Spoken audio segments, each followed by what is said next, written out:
And welcome to another edition of the Saints Martini. Yes, the conversation and... the cocktails and conversation hour. Or how many 2 cocktails hours. have you already had, Warren? One. I've had one already. And, of course, so welcome to Cocktails and Conversation with, of course, Irish, the Halo, and Warren, that's me, the Saint.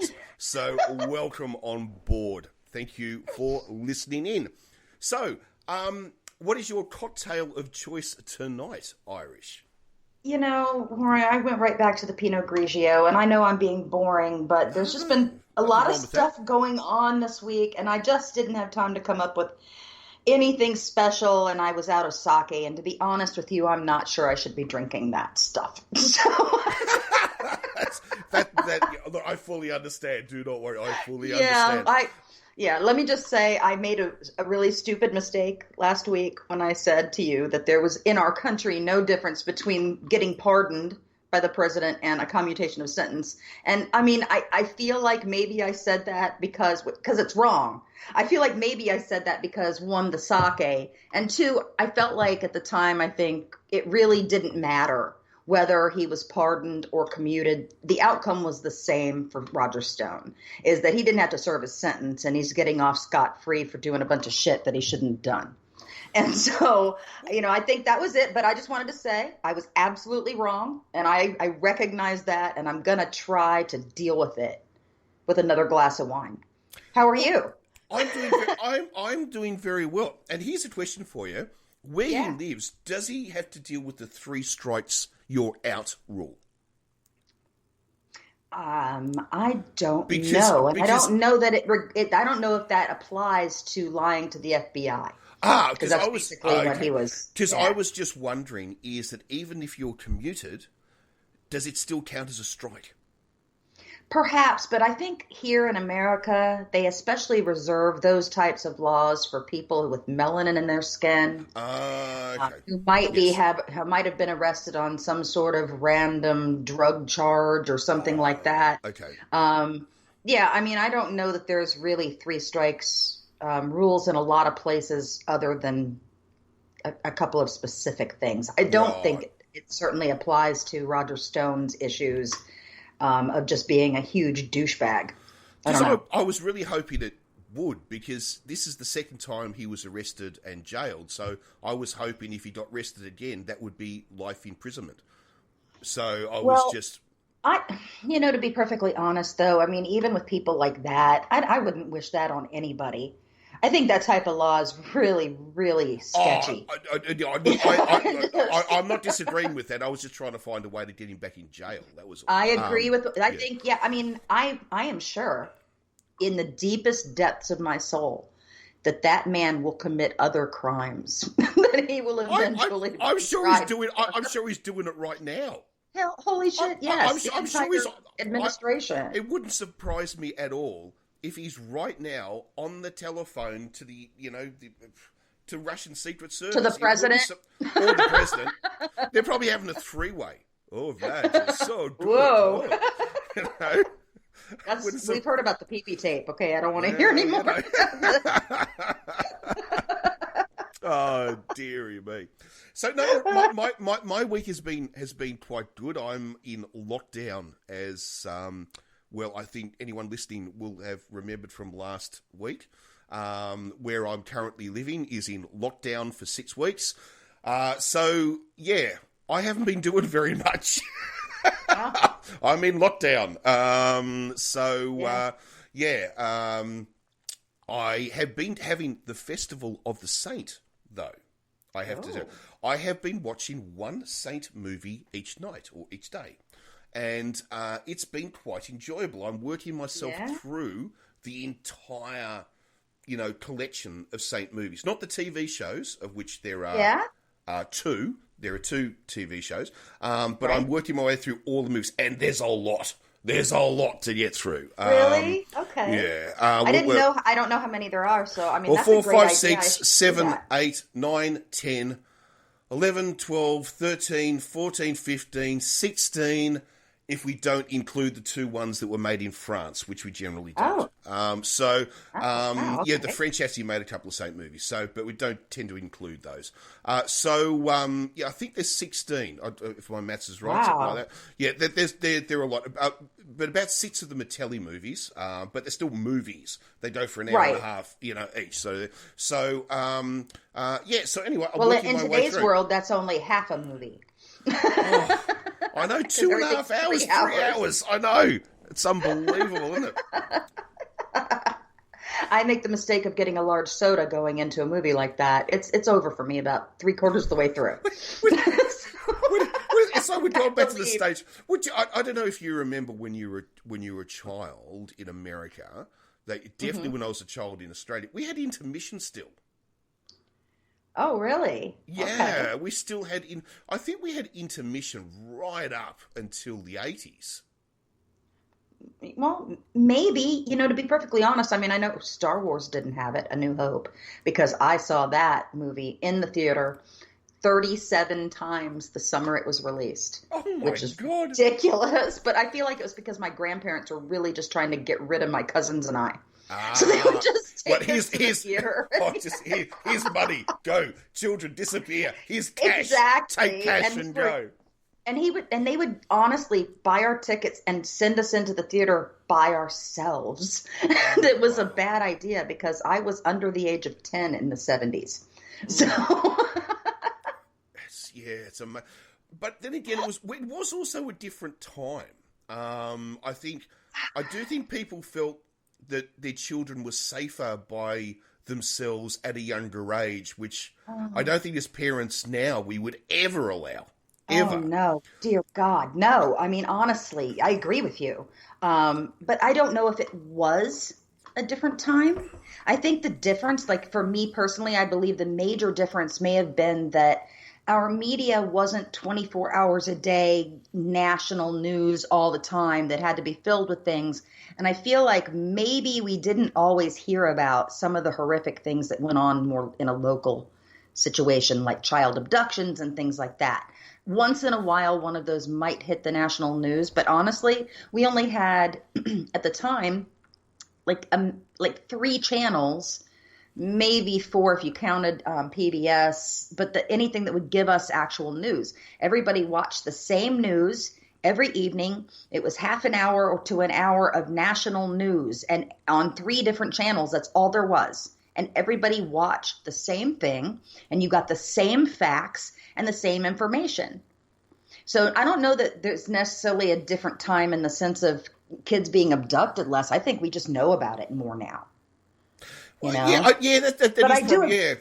Yeah, I do agree with you. My parents let me take off at 6 years old around the corner to the local store to buy those candy dots stuck on the paper. Like, I was allowed to do that with my friends, and I'm like 6 years old. So yeah, I mean, that was in Minneapolis.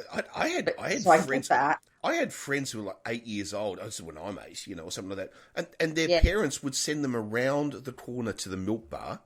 A milk bar is like what do you call it? Convenience store. Probably right. That's what I'm saying. I went down there to buy candy. Yeah.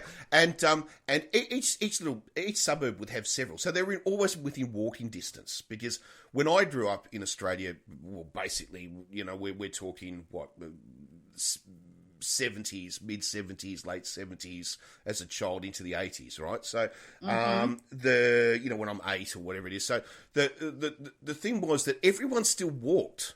We walked and we rode bikes. No one got lifts. Parents never drove you anywhere. I can still remember if I had to visit a friend who was 5 kilometres away, you just walked 5 kilometres. You didn't get a lift.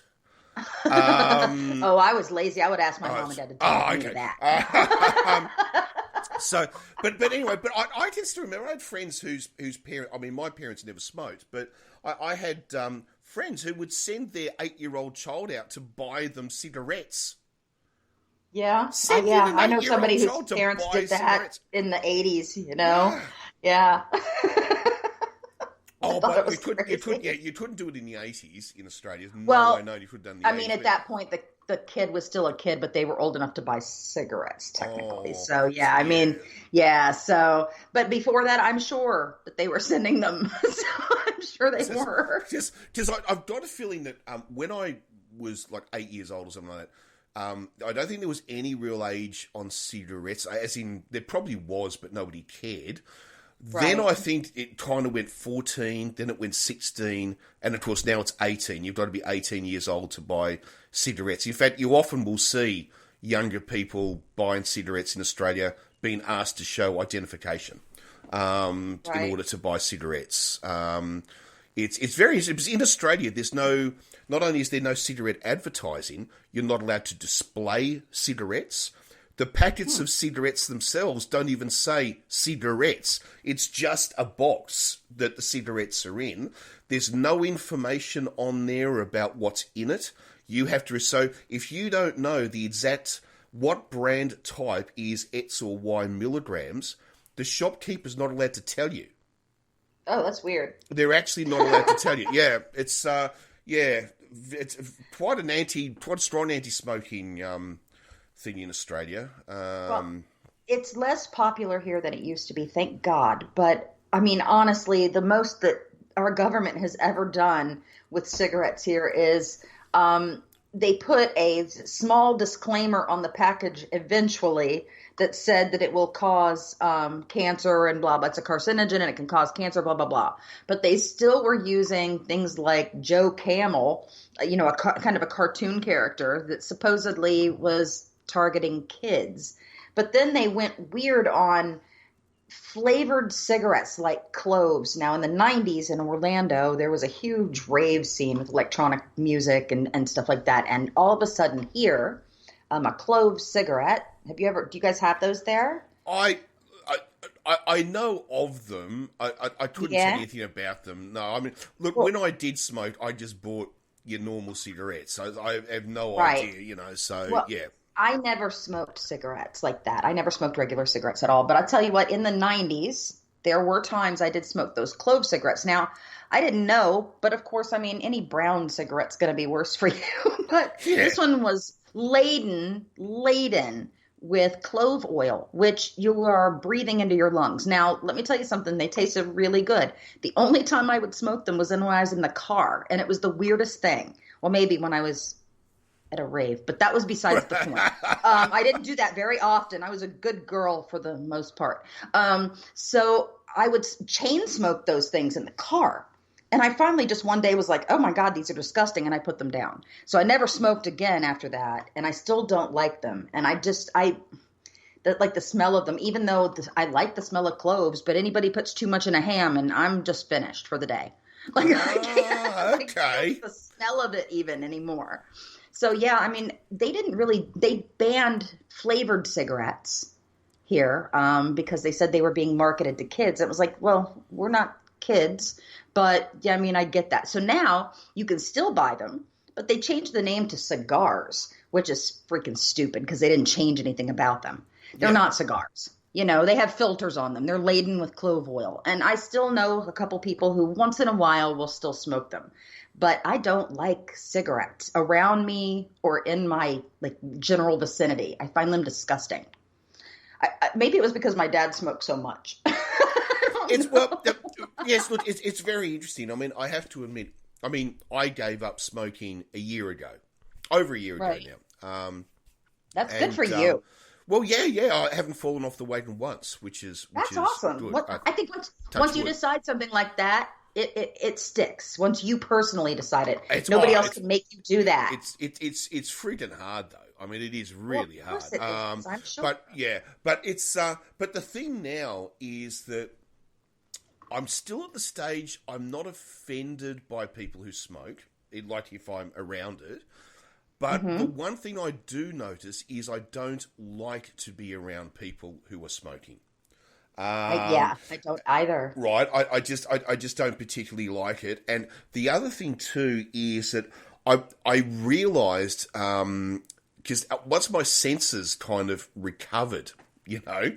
Yeah. I realised how much that smell gets into everything. It gets into the clothes, Everything. the walls, just everything there Oh. is. And I have a story about that, so when you finish, I'm going to it's absolutely astounding, and you don't realise it when you smoke. Like Right. you can sort of say, oh yeah, that smells a bit smoky, but you don't realise the difference between what a smoker smells and a non-smoker smells.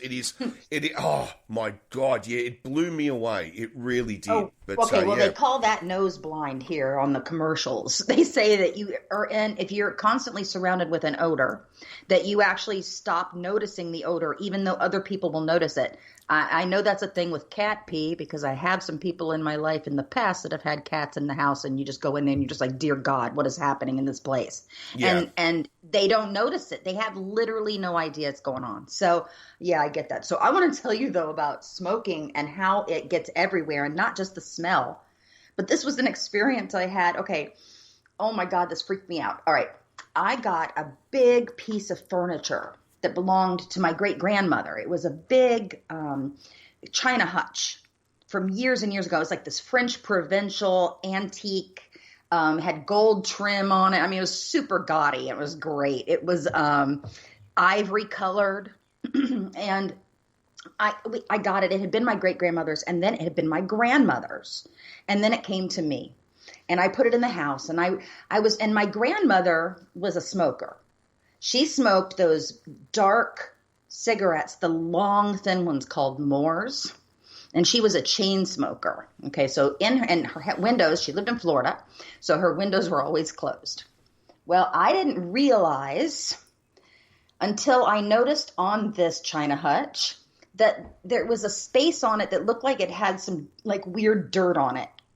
And it was brown, and it was a little bit looked like it was something that was running down in the ivory areas. And I thought, oh, this is dirty. It's obviously not been wiped down in a long time. So I'm going to get a bucket and some cleaner and a rag, and I'm just going to clean this whole thing, right? Yeah. So I get the cleaner in the bucket, and I dip it down in the water, and I start to wipe off the dirt. Like I start to just clean over the whole thing. And what I realize as I'm starting to wipe this thing is that it is not ivory after all. It is white, but it is covered with nicotine. Yep. Okay, so as I'm starting to wipe it, I'm like, what is going on? This is nasty. And so over and over again, I'm dipping the rag into the bucket, and I'm going to clean again. And all of a sudden, my hand started tingling.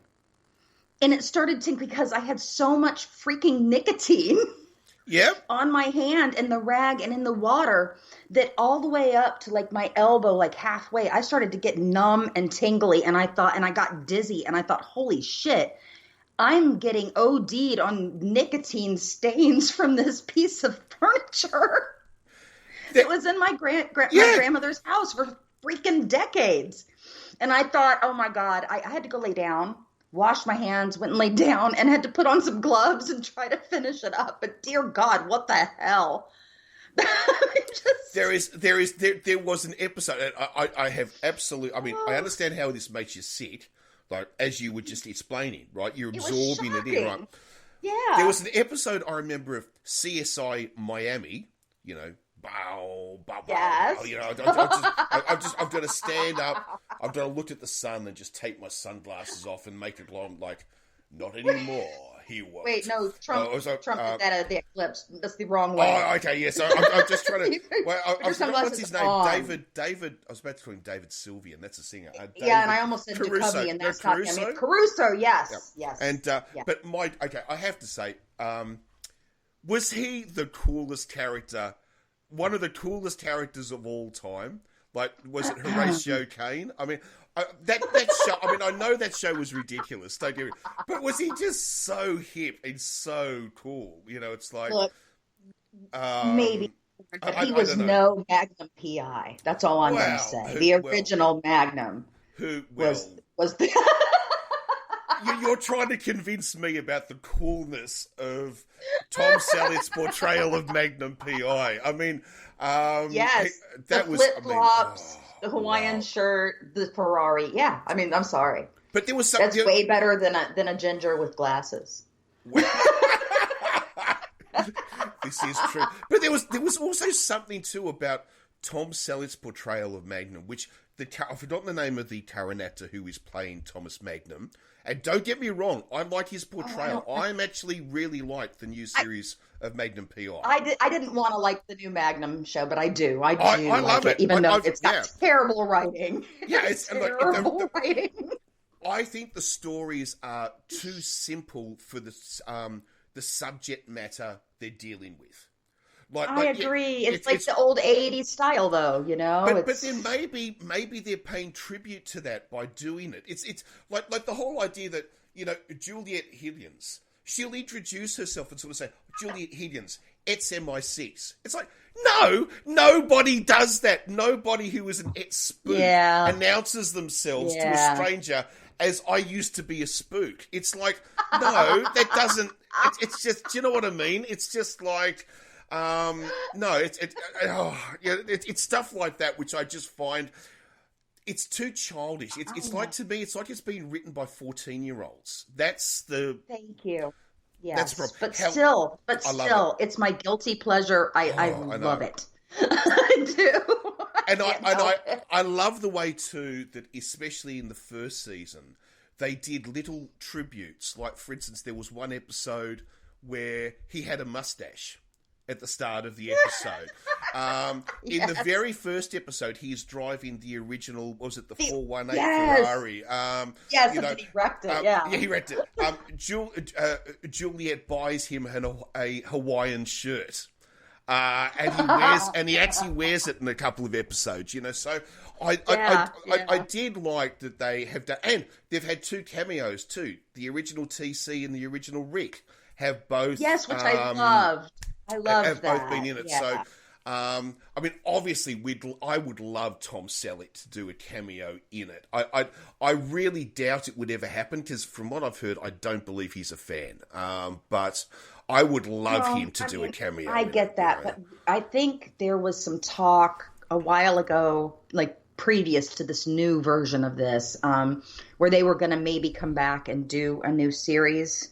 Like, not a new series, but like a reunion or something. They were going to come back and do something, and it was going to be the old cast. But then the guy who played Higgins died. He died. And I mean, it was a while. Yeah. I mean, it was a while ago. And honestly, I feel like, kind of just like Tony Danza said, that they would never do a Who's the Boss reunion because the woman who played Mona had passed away. Yeah. And I loved her way back when she was in Soap and all that stuff. And I mean, I get that. I get why when one element that made the show great isn't there. But then again, I also think it could be okay. You know, you could come back and make reference to them being gone. I didn't initially love that Juliet was a Juliet.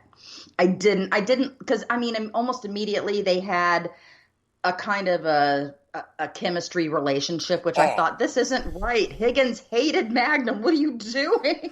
Well, it's building, isn't it? It's building. Look, I can tell you right now, by the time, if this show does the same time run that, let's say, Hawaii Five-0 did, and remember, both shows work in the same universe because they actually did 2 crossover episodes in season 2. Now, I don't want to talk about Hawaii Five-0 reboot. Okay. I really find that to be... No, I mean, we can. But I'm just saying, I find that show to be unwatchable in many ways. Except for the guy who plays Dano, which I love, that dude. But other than that, and the Camaro, because I'm a big Camaro fan. But it's so... The problem is it's so different to the original. There is nothing, apart from the names... There is nothing about it that really is the same as the original show. Like, it's called Hawaii Five-0. It's set in Hawaii. There's Steve McGarrett. There's Danny. And that's about... And Steve is not meant to be a police officer. He was meant to be a public servant, and Danny is meant to be a police officer. Yeah. And they create a special sub-department, you know, of the police public service. Now, that is the only similarity. There is nothing else about the show which is the same, where Magnum P.I. is very, very similar to the original show. Yes. Yes. So... but then again, we have to remember that going back to the original Magnum P.I. and the original Hawaii Five-O, they crossed over as well. They did actually work in the same universe. Quite often there were episodes in Magnum, not in Hawaii Five-O, but in Magnum, where he would be visited by Five-O. So the universe is the same. So I do like the way they continued that, but I agree with you. Hawaii Five-O for me didn't work. You know. Yeah, I agree. Yeah. I don't want to disparage anybody, honestly, that's gotten a show on air. Because, I mean, honestly, good for you. I'm proud of that for you. And look, Sharknado and other versions of Sharknado have been made. And you know what? If somebody can write garbage and somebody wants to buy it and it becomes a thing, then good for you. Yeah. I can also write garbage. If you'd like garbage, I can do this. I did post today, though, some news, which is pretty cool, is on a new series that we're working on and creating. We've had a pretty big name sign on to be a major character on the show in the series, and it's Malcolm McDowell. So from Clockwork Orange. And what? So, yeah. Seriously? Isn't that awesome? Isn't it isn't it Sir Malcolm? You know what? You are right. But the day that Sir Anthony Hopkins told me to call him Tony, that shit was all out the window. Yeah, I know. Okay, fair enough. I'm sorry. I'm sorry. I'm name dropping again. It's all I have. No. That is. Oh my God. He is. I mean, he's the man who killed. He killed Captain Kirk. Clockwork Orange, of course. Caligula. Yes. A lot of people forget. Caligula. The article that I tweeted today mentions that. He talks about his time in Caligula. And it's a really interesting article. You should take a look at it. It's on my at the Irish Stewart account. So because, as I told you earlier, I've been banned fully for 7 days from my political account for being a naughty girl. So Tut. You told the truth and you got punished. It's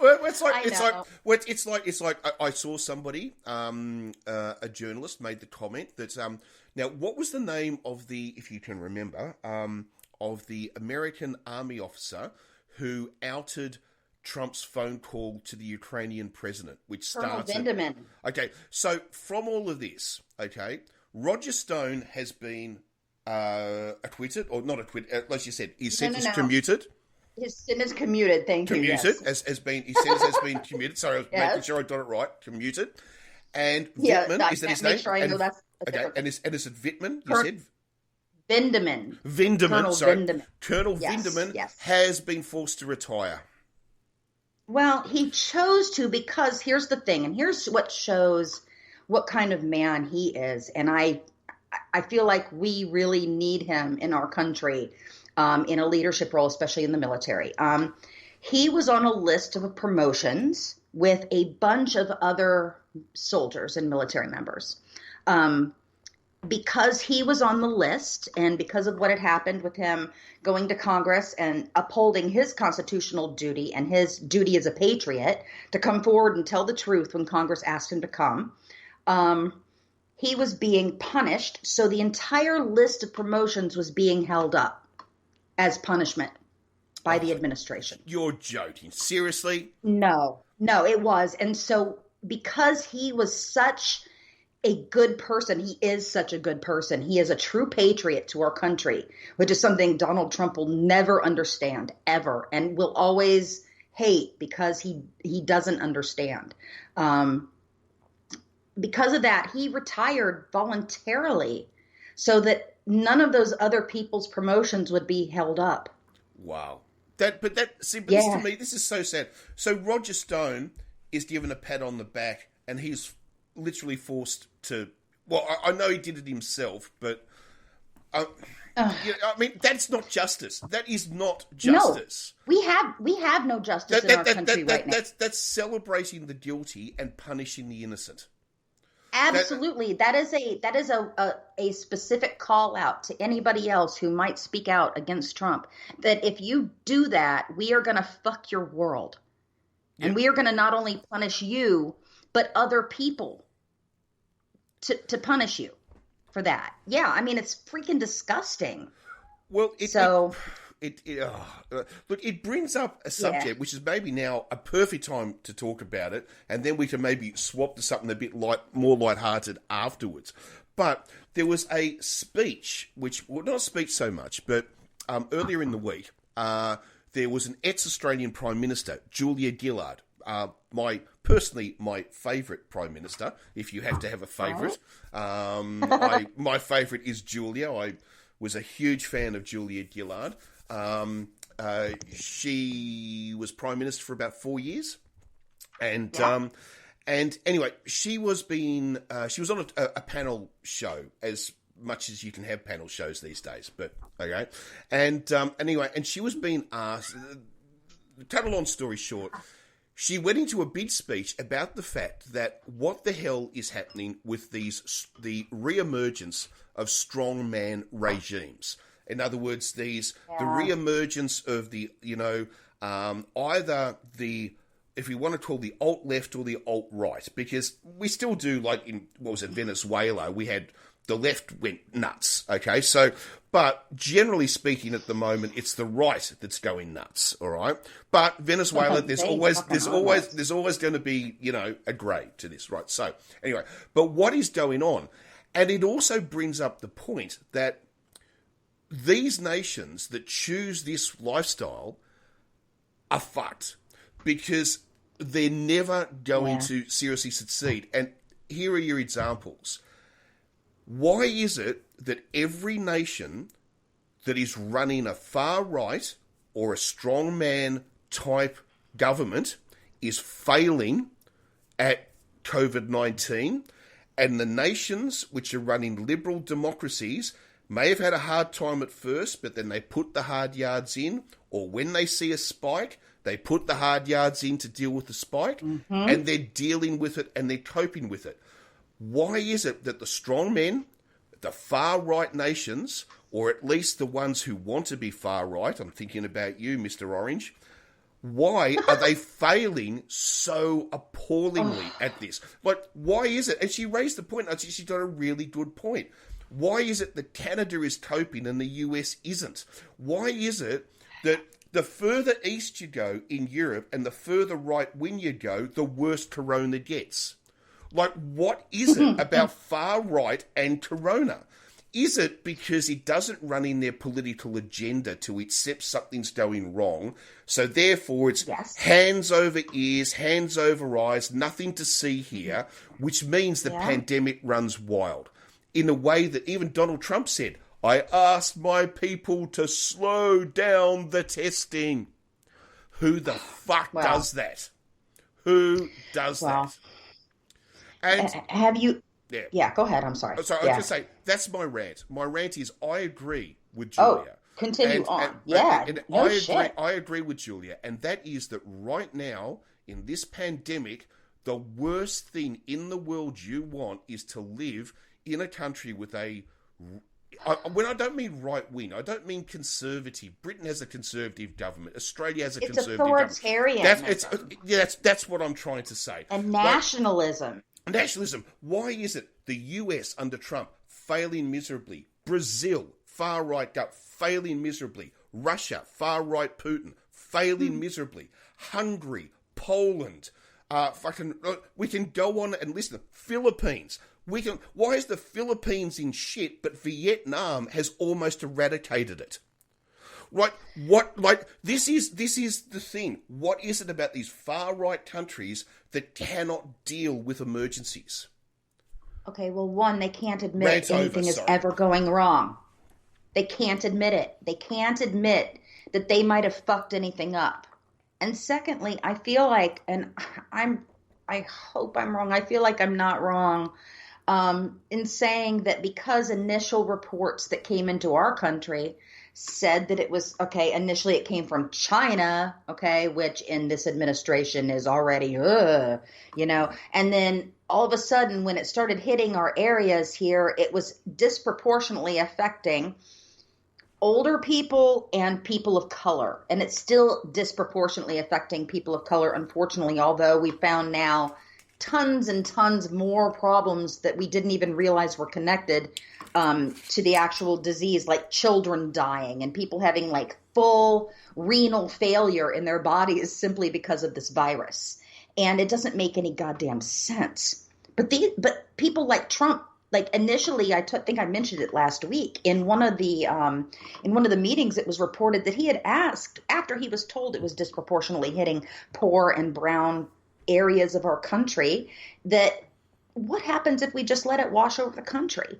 He literally, he's a fucking sociopath, okay? The people who surround him are sociopaths. And he has a narcissistic personality disorder of like the most extreme things. And the reason I'm saying that is not my opinion necessarily. It's my opinion, but it's based upon multiple, like hundreds and hundreds of psychiatrists and psychologists saying, holy shit, this guy has like classic fucking narcissistic personality disorder off the fucking charts. And his own niece has come out finally with a book that has been allowed to be released. And because he had a non-disclosure agreement with members of his own goddamn family, okay, to keep out, the reality of his whole upbringing from the world. So that stuff's coming out. She's a psychiatrist, or I'm sorry, a psychologist. She's said very clearly all these things that, most people in the general public don't even know about him or didn't know. We assumed probably, but she confirmed all these things that says this man literally is incapable of giving a shit about anybody but himself. And she has said that if he is reelected in 2020, and I fully believe this, I was called an alarmist in 2016, and here we are. She has said that if he is reelected, that will be the end of the American experiment. And I absolutely agree with her. They have been systematically dismantling our entire democracy over and over again, like piece by piece, while he distracts us with, oh, I'm going to, drop out of the World Health Organization, which, I mean, you mentioned earlier to me, and I'm telling you, these are things that are distractions. It's the same shit that goes back to why we can't get this pandemic under control. He literally can't take responsibility. And he wants to blame every fucking buddy. 2 people died from Ebola under President Obama, and the right wing lost their minds. Yeah. I mean, yeah. I know. It's and that's my rant. Well, it's no. I think you're right. I think it's the reason is that extremist governments, or governments who embrace the extreme, because I think that's more where Trump is right now. I would say, what was the press secretary's statement? Science shouldn't stop children going back to school. Baghdad. But I just want to get this. I just want to make sure everyone understands what she said. Science shouldn't stop children going back to school. Let that sink in. Yeah. I'll say it one more time. Science shouldn't stand in the way. Science shouldn't stand in the way of children going back to school, because that's where we are now. What the fuck? Science is the enemy, because nobody, especially fucking science or reality, would dare question the dear leader. And that's who the fuck we have right now. It's almost like America wants to sort of say Spanish Inquisition. You know what? That sounds like a good point in history. Let's go back to that. Because nobody expects the Spanish Inquisition. Oh, okay. First of all, thank you. And secondly, all I could think of before that was Mel Brooks, The Inquisition. Oh, The Inquisition. What a show, The Inquisition. Oh my God, I just spilt my drink. Hang on, sorry. Not on my computer this time. We're okay. But don't. I was dancing in my chair. I shouldn't do that. We'll have to pause it sometime so I can get a sponge. Anyway, we're okay for now. That's all right. But fantastic! The history of the world part 1. Fantastic movie. That is so good. It's like, oh Jesus Christ, yes. What? Jesus Christ, yes. What? No. Anyway. But the other one is the Monty Python. Is something. Yes, I have a very great friend in Rome called Biggest Dickus. Biggest Dickus. But I just remember. I'm sorry. I'm a huge Monty Python nerd. Okay, I can't. People think. I still remember walking into a classroom. This was when I was at school, or in secondary school. Walked into a classroom in the days when they still had chalkboards, right? And they had a folding, and on this one was a double chalkboard. So you had the chalkboard, and over it folded another chalkboard, right? So you could literally open it up like windows, and so they could literally just fill the entire wall with chalkboards, right? And anyway, so they would fold it all up. And I still remember walking in one day, and written on the chalkboard was, what was it? I didn't expect the Spanish Inquisition. Right. And the teacher opened up the chalkboard, and written behind it was, nobody expects the Spanish Inquisition. Honestly, it was one of those moments where you just had to be there, and you were on the floor in laughter. It was just fun. I mean, yes, you might have been able to be there and it was better, but I enjoyed that. Thank you. Some very clever student had done that waiting for the next class. And that was, and of course the beauty too was that clever student realised they would never get to see the reaction. They just left it. Right. So it didn't matter, Warren. I know. It was the imagination of what had happened that was enough for them. They knew. Somebody was going to get it. No, and those people were the cool people. Sorry, I'm trying to do, what is it, the Michael Palin voice? It's like, no, you will confess. I don't want to confess. You will confess, young old lady. We will put you in the comfy chair. And we will poke you with soft cushions and serve you cups of tea until you confess. I love that lady's face and her whole wiggle of pleasure as they were poking her with the fluffy pillows. All right. If y'all haven't watched that, you should. And I don't apologize for being a huge nerd. I don't. The best one is, there was one episode of The Flying Circus, I don't know if you've seen this episode, where they're in court and the guy in the dock, which is like the criminal, whatever, and he goes, and he goes, I sentence you to 20 years, the judge. I sentence you to 20 years imprisonment, or something like that. And the guy goes, I didn't expect the Spanish Inquisition. And they all just looked at the door. No, you ready? And nothing happens. And then the camera crosses to these three cardinals sitting in a living room watching television, right? And suddenly, they see the court case on the television, and they go, oh, bugger. And they all jump up, and then they race out. Okay, it gets better. And then they jump on one of the red double-decker London buses, right? And they're running across, and they're trying to buy bus tickets, right? And they run across...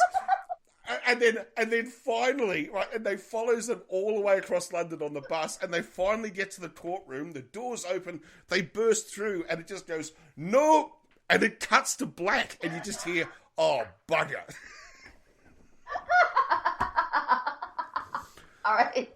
Oh. Holy shit. All right, I'm dead. Oh. All right, I know that's wrong of me, because I know people think people who like Monty Python are geeks, and also they think girls don't like Monty Python. And let me tell you something, that is fucking wrong. Yeah. Because John Cleese honestly is like my hero, and I know there have been members of Monty Python that said some shit, and I get that, but John Cleese to me is beautiful, and he's still on Twitter, and he's still saying things that make me laugh and smile every day. And I showed my own kid Monty Python and the Holy Grail at the age of 8, which was the same age I was when I saw it. And I feel like it really helped kind of cement my weird, twisted sense of humor. And I feel like I was successful in cementing his weird, twisted sense of humor by showing that same movie to him at the same age. Yeah, that's something as a parent I will never be sorry for. I think the Monty Python team, and I have seen also a lot, because I was a huge fan of all of that style. Yeah, I mean, we've talked about this before. Disappoint you at the time, yeah. What they call undergraduate humor. I mean, I'm a huge fan of Rowan Atkinson.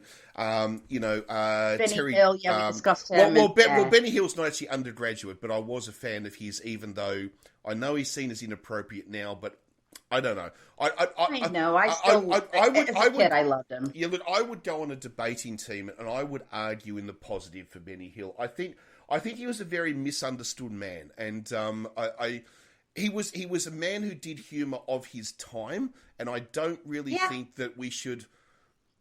I don't know. I just don't. I just think the man's memory is, especially too the fact that people desecrated his grave, and I mean, I just, That's shitty.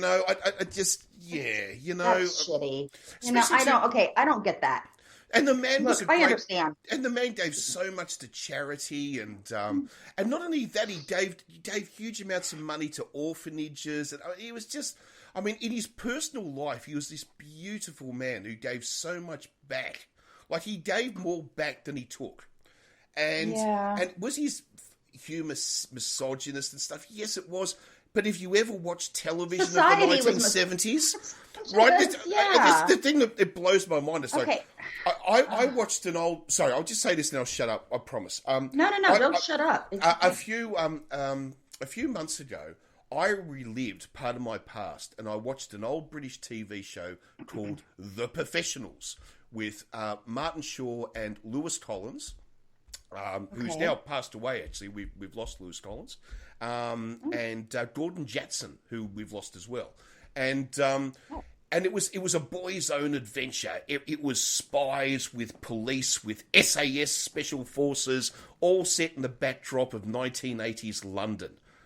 It was cool. It was so cool. Driving Ford Cosworths and Ford Escorts, and they was it Miami Vice, but in London? It was Miami Vice in London, basically. Yes, oh my gosh, exactly what it was. Yeah. Okay, exactly what it was. Okay, yes. Okay, and so if you can imagine Miami Vice, but dark and dingy and black, rather than all light and sunny and pastels, and right? South Beach, and so.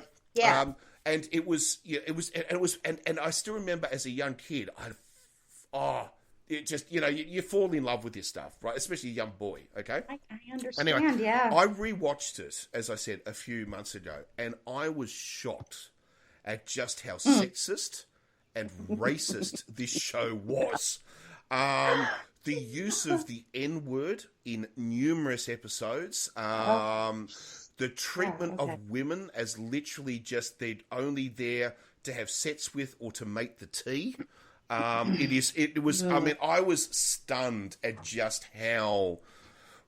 But yeah, and I was rewatching it, and I was actually still enjoying it and going, "Is this right? Like, should I be doing this? Like, should I be enjoying something I know is wrong?" Okay, well, I'm gonna speak on this because I actually, again, on my only active Twitter account at the moment, today somebody had posted something about the John Hughes film 16 Candles. Okay, right. Saying that, do you know that movie? Oh yeah. I'm a big fan of John Hughes. Okay.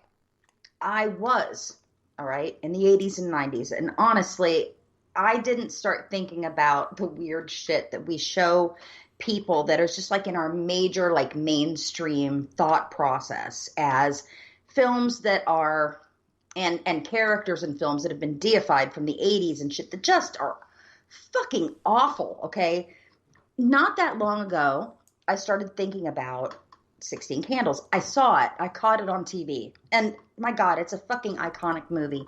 Everybody in my age group, at least that I know of, at least has seen it. It's in one of those films where in memes they ask you, hey, did you, how many of these 80s movies have you seen? It's one everybody checks, okay? It's an iconic film. Somebody had posted that right now, this year, Jake Ryan from 16 Candles would have been 60 years old, and don't you feel old? And I thought, what the fuck? Okay, here's a character in a film that had a girlfriend, all right, who was obviously his age, and he didn't want her, all right, he wanted a 15-year-old girl who was about to turn 16, which was fucking creepy enough, because he was definitely at least 18 as a senior in this. Yeah, okay, at least. I'm pretty sure this dude was like 23 and up. I don't know how old the actor was. They always cast kids that are not under 18 because of the time issue and the work. Like, there's all these rules, and I get why you do that, but Jesus Christ, 23-year-olds don't look like high school students. Okay, one, that's my whole issue there. Okay, but this character took his girlfriend, who was at one point so fucking drunk that she didn't recognize who he was, or this geeky fucking freshman that he put his very fucking drunk girlfriend in a Porsche with that belonged to his father, that this kid had no driver's license and no reason to drive it, didn't know if they were going to wreck and die, didn't give a shit, okay? Put his fucking drunk girlfriend in there to be taken home by this guy who, okay, all for the fact that he wanted to meet this 15-year-old girl who was just turning 16. This makes me so mad. I'm sorry. Because I didn't realize this shit till later. He puts him in a car with him and sends her off. And this freshman kid, I don't care how old he was, whatever, this girl was fucking drunk. He raped her at a moment in her when she was like completely incapacitated, okay? Didn't know who her boyfriend was and who this guy was and didn't fucking care. Had sex with her, and the next morning when she wakes up in a parking lot in a convertible with him, and Jake comes up and he's like, oh, what have you guys been doing? I'm very offended. All right, bullshit. This kid raped her, and she's like, oh, I feel like I probably liked it. Fuck John Hughes. Fuck this character. Yeah, and fuck anybody who thinks that this kind of movie doesn't completely apply to all the shit that women are going through in our culture right now. And I know I'm bringing up rape culture again, and I'm sorry. No. But these are the things. That's No, these are the things. Like, seriously. We're here for that. We're here for that. Like, this shit didn't hit me until I was, like, in my 40s. Honestly. I started listening to music on the radio and going, what the fuck are these guys talking about? I don't know if I mentioned this or not. There's a country song out there right now that literally talks about buying a girl some kind of drink in a bar. She doesn't talk to him, but he's like, I just met you, but I know you like this beer, and that's all I know about you. But I want to know, you know, where you're from, what your favorite things are, blah, blah. And like, he goes on and on. I swear to God, he should be asking for her mother's like maiden name and her social security number. And then he says things like, let's go out beyond the railroad tracks where nobody can hear. Like, what the fuck is this song? Really? Yes, I'm going to find it for you. Like, it's literally in the top 100 Billboard charts right now. And I listen to it and I think, holy shit, this is why our country is so goddamn fucked up. Well, this is the reason why. Although I wanted to get back to John Hughes, so can we just keep that back to our minds? I wanted to go back to it. Yeah, go ahead. Because there's stuff I wanted to say about that. But the Ditzy Chicks, they're no longer the Ditzy Chicks. They're now the Chicks. Their latest release, which has been released, I think it was this week or last week, is The Chicks. They officially have decided that just with everything that's going on, and unfortunately with the way certain people are in certain parts of the United States, they may love their country music. Well, at least two of them anyway. I think the third one's just a lawn for the money. But anyway, don't get me wrong. I love them. I think they're. Well, she freely admits she didn't. I don't know anything about it. I'm just laughing because you said that. I don't know shit about it. Okay. She was a pop singer before she joined. Anyway, is that they cannot use that word anymore because that word now basically symbolizes everything that's wrong with America. And they cannot use that word ditzy anymore, unfortunately, because to them personally, it's offensive. And it's not about everybody else, it's about them. So now they're just called the Chicks. Look, okay, so I get that in a sense, because I understand what happened to them way back when Bush was president. And they criticized him, and they were fucking canceled, okay? In country music, they were finished. As soon as they said something about the Iraq war and I understand why they're overly sensitive. I don't necessarily agree with it, but I get it. Okay. I'm not saying I agree with the whole Dixie shit. I get nobody ever should be idolizing the Confederacy, which I don't fucking get in our country. And I've had so many issues over so many years with different people bringing this shit up, and okay, I understand why the Dixie Chicks did it. I don't love it. Like, okay, but here's the thing: Lady Antebellum, okay, has changed their name now because of this whole same kind of thing to Lady A.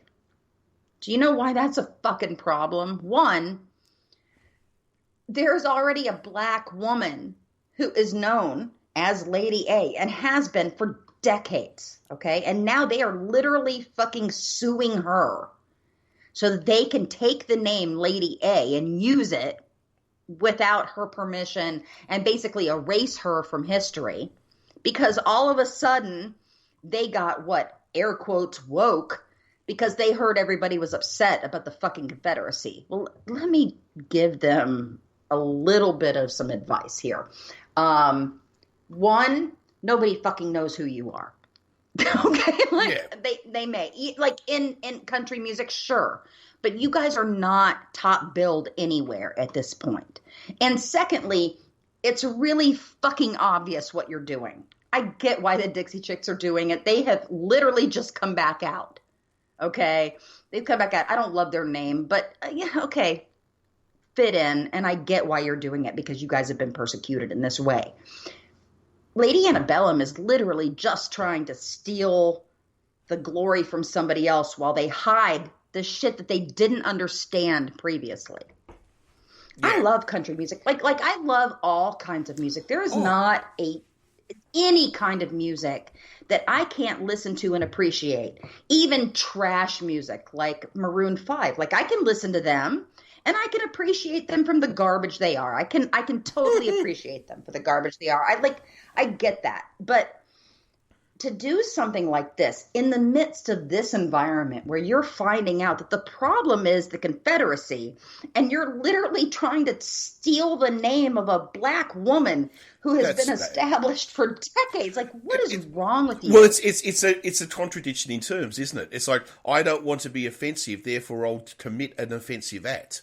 I mean, it's like, what? That shows that they just don't fucking understand what's happening, and they're just reacting. Do you know what that reminds me of? It's the person... Racists? Well, yes. But it's the person who stands outside a... luckily, where I live, you're not allowed to do this anymore. But, you know, the people who stand outside family planning clinics, you know, with their signs... right? The one who puts a bomb... The person who wants to make abortion illegal, so they murder a doctor. Yeah. Do you get what I'm trying to... Yeah, because all lives matter, right? So and so that's... Go ahead and kill some people. And that's what it reminds me of. It's like doing a bad thing because of a bad thing. It's like, it doesn't work like that. You know, it's like, no, yeah. But then again, but there's also the concept. I mean, Elvira. I think everyone knows Elvira, right? But let's remember, Elvira had a big... Sorry, what? That's foam. It's fine. Go ahead. Okay. I'm fine. But, okay. Elvira, okay. Now, I know that she's hugely popular, and she's very popular, I know, in the gay community. Or no, I shouldn't say that. What is it now called? The LGBTQ... TQ. Is that right? Have I done it right? Sorry. LGBTQ. I'm trying to be... I'm not making a joke of this. I'm trying to be right. I'm 50 now. I get things wrong sometimes with this stuff. So, you know what I mean? No, it's just... I can't keep up. I understand. I'm not trying to be I offensive. understand. I understand. I do. Okay, so, yeah. And I know that she's incredibly popular within certain communities within that community. However, you must remember that there was a huge legal battle that went on for a number of years between her and the original Elvira that she stole the act from. Oh, really? Okay, I didn't know anything about this. Oh, no. Have you... Okay. Anyone go and watch Plan 9 from Outer Space? Because the original Elvira is in the fucking movie. Right? Oh, she used to have her own... She used to have a late-night TV horror movie show. She was called Elvira. She dressed...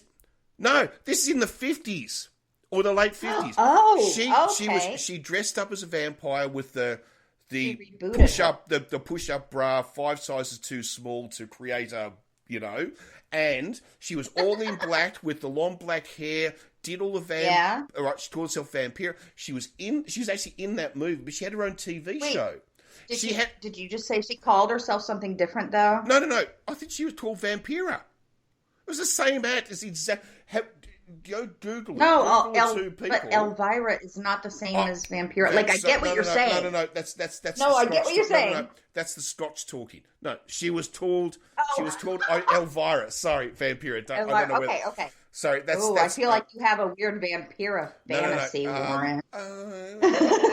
I think we've discussed this before. Of all the cultural bad guys, what do you want to call them? The occult bad guys in society. Vampires are the coolest. You can't beat vampires. Although I reckon now Victorian steampunk vampire, I agree with you. Although I do think the latest Netflix show, Sabrina, I think has brought witches back to be pretty cool. I think that reimagining of Sabrina, I was a big fan of that show. I thought that show really worked. I really liked it. Oh, I like it. And honestly, they have one more season, and then I heard they were canceled after they've already finished this last season. Right, so okay. We're going to get one more season, and then they're canceled. Honestly, I'm disappointed because I did enjoy that show a lot. Yeah. Absolutely. I did enjoy it. But the problem is Sabrina, I've forgotten the actress who plays Sabrina, but she's going to get too old. I mean, she's going to end up being 25 or something. She's not really a teenager. But they started with her in high school. They should follow her on it. Like, it's like Harry Potter, okay? The kids that started on Harry Potter, they were 10 years old. And here I am with my Becky Harry Potter obsession. That's all right. Nothing wrong with that. Honestly, and J.K. Rowling can fuck right off. But the story itself is amazing. I agree. So the kids started at 10 years old on the series, and they were adults literally when they finished. And I thought, at one point, I did hear that the girl that played Hermione wanted to maybe not continue, and people said to her, hey, you are really going to do a disservice to the fans. And look, I agree with that in every fucking way. And she was worried about being typecast and for the rest of her life only being known as Hermione. Okay, so here's the thing. As an actor, as a person working in casting, okay, who for decades, I started in casting right out of college. What I understand, and before that, I was a talent agent's assistant, and then I was a casting assistant, and then, so I've moved up, and I understand people's careers. The majority of people are going to get one or two big roles in their lifetime, even if they're stars. They're going to get one or two big roles that no matter what they do, they're always going to be remembered by the fans of those projects as that character. Okay?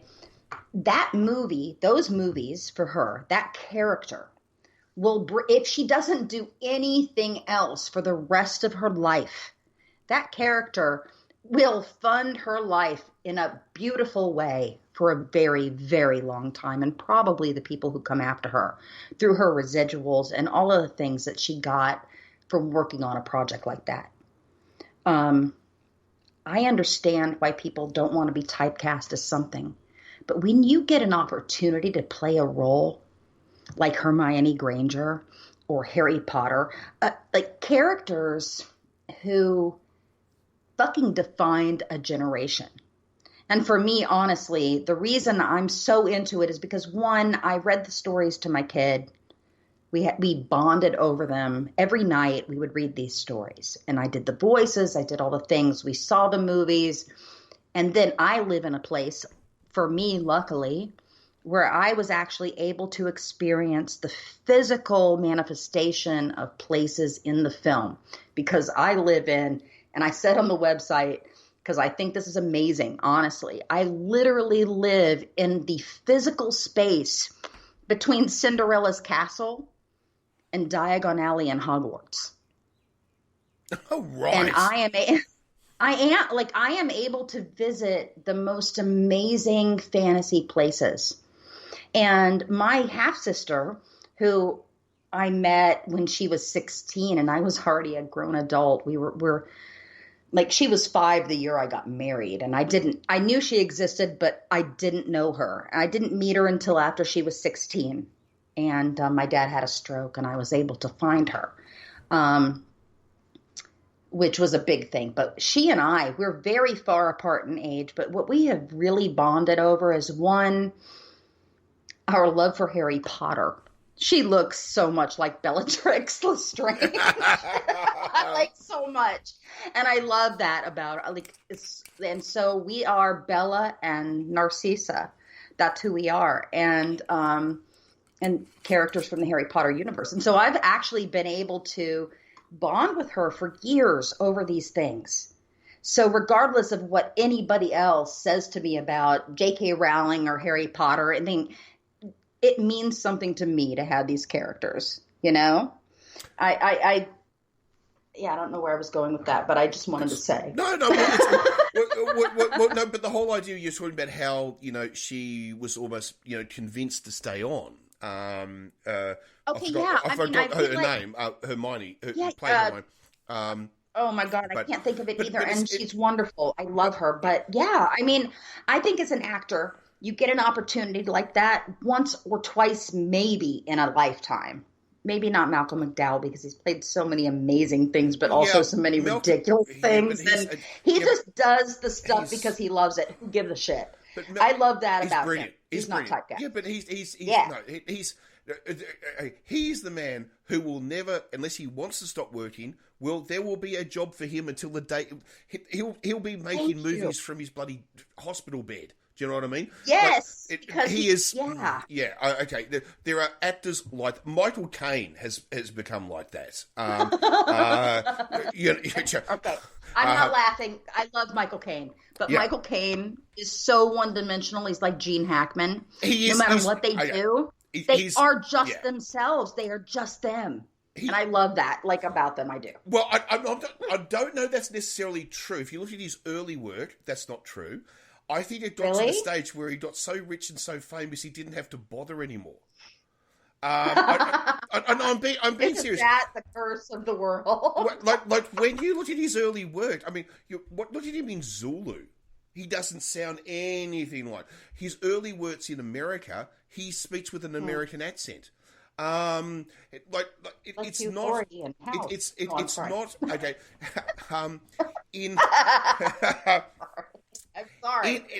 In a lot of his stuff through the 70s, he had, he's Michael Caine. Like, hello, I'm Michael Caine.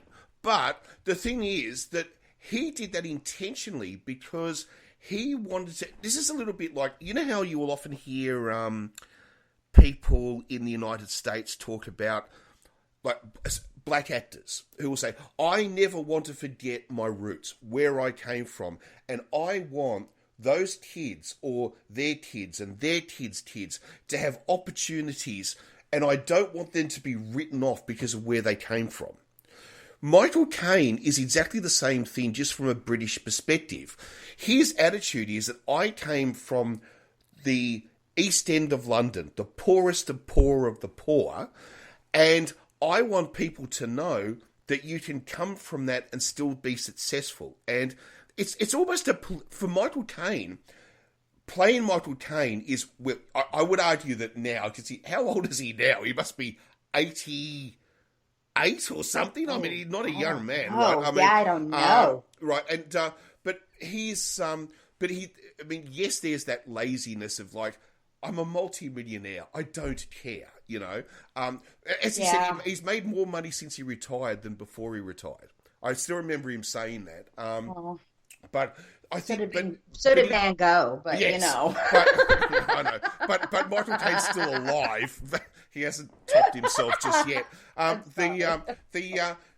But the thing too is, I still remember, if you go back a little bit in time, Michael Caine being, and I know I've got a certain friend who's going to say, Michael Caine, will you shut up about fucking Michael Caine? All you ever do is talk about how much, just fucking go and marry Michael Caine.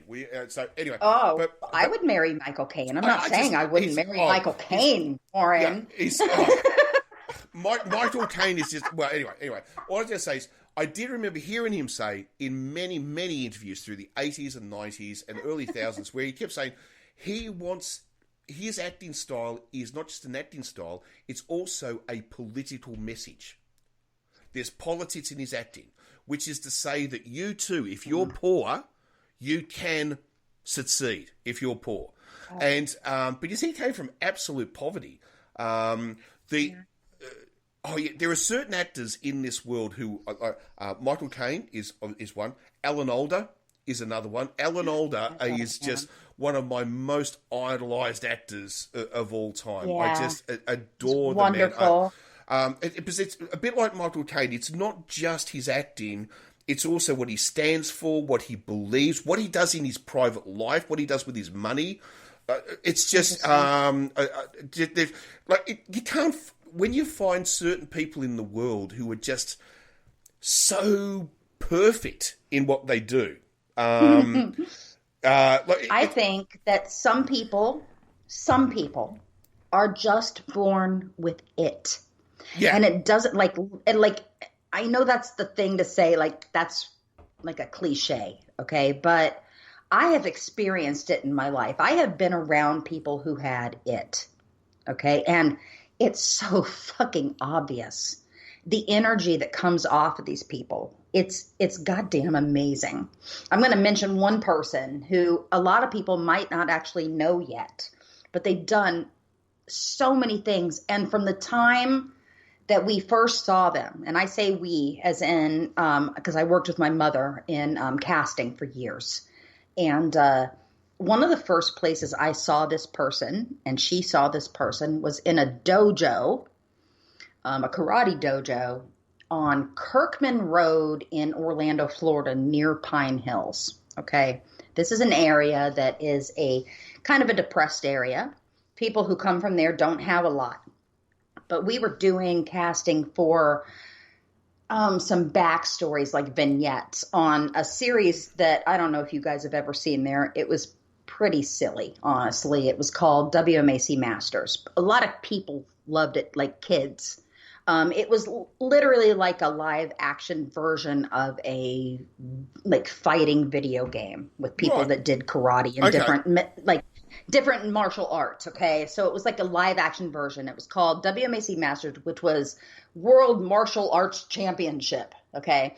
And the guy who created it, partially, the guy who funded it, I guess I should say, was this guy named Al Khan.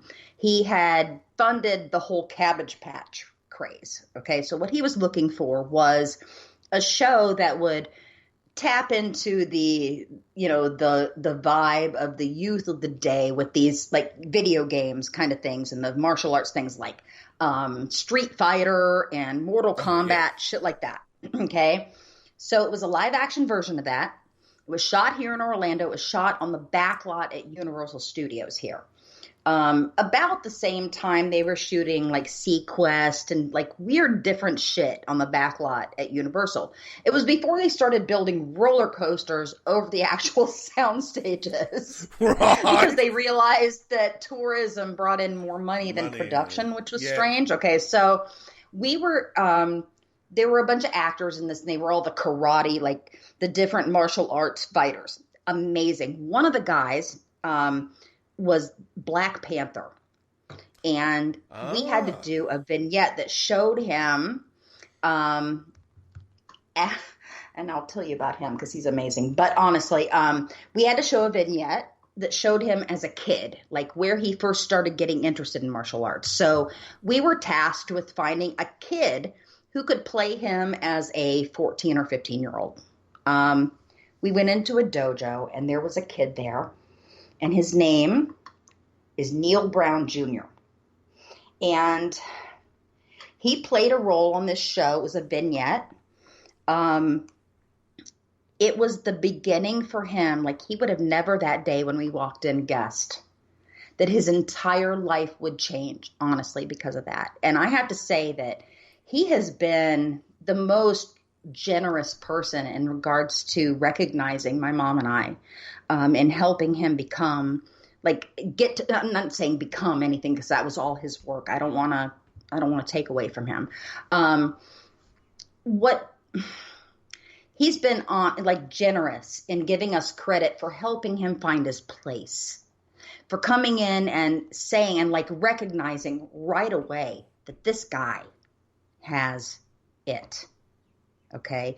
He's a kid, but you recognized it. Okay. So we booked tons and tons of kids into shows over years in Orlando because we had a huge production career here in the 90s. When we were considered Hollywood East, it was cheaper to shoot here than it was to shoot in California. Nowhere else really had the capacity to shoot the way we did. And we have all these amazing locations. It's not the same anymore. Everybody's moved up to Atlanta. There's like a whole thing. But I tell you what, this kid, we came in, we booked him on this tiny little role. And oh my God, he took it to heart. He has gone on to do so many amazing things. He was DJ Yella in Straight Outta Compton. Right. He worked in a role, he worked in a role in a show on BBC America. And oh my God, I can't remember the name of it now. I'm going to look it up. But you guys go on IMDb and look him up. Neil Brown Jr. He's now the second, basically, on a major show on CBS, which is SEAL Team. He plays second to David, Borealis. I'm sorry. The guy from Bones. He was like the lead on Bones at the time. Okay, so he's now on this show. He's been on there several seasons. He's amazing. And I feel like there's always a thing that tells you when somebody has it. You stand in their presence and you feel the energy that comes off them. And on top of that, you audition them and they just have a natural ability to read somebody else's words like they're their own. That's the big thing. Everybody thinks acting is easy. Because you just say the script, right? But when you're reading somebody else's lines that they've written for you and you're not you're a different person. So many people are absolutely incapable of reading it like they're saying it, like it's them. And I just want people to understand that it's not easy. It looks easy. And the people who are good at it make it fucking look easy. But I'm not good at that. I mean, a little bit. I'm going to say I was told I was a really good Shakespearean actor. I did play Romeo. But that's all I have. Okay. But people like him, they have it. And you're going to recognize it in anybody that has it. When we worked on Armageddon, stupid fucking Michael Bay movie, which we've discussed many times. But I'm out there one day on the set when we're actually shooting the whole, it's the same day that I put my finger in the face of Michael Bay. But it was before that, so I wasn't stressed yet. Right. My extras would not leave Liv Tyler alone, okay? They wouldn't leave her alone. And she's so nice. She was so nice that no matter how many people came up to her and asked her a picture, she would take it with them. Really? And I knew we had to get on. Yeah. Oh my God. This is what I'm going to say to you. Oh, okay. I didn't realize that she was that she was sort of that sort of person. God.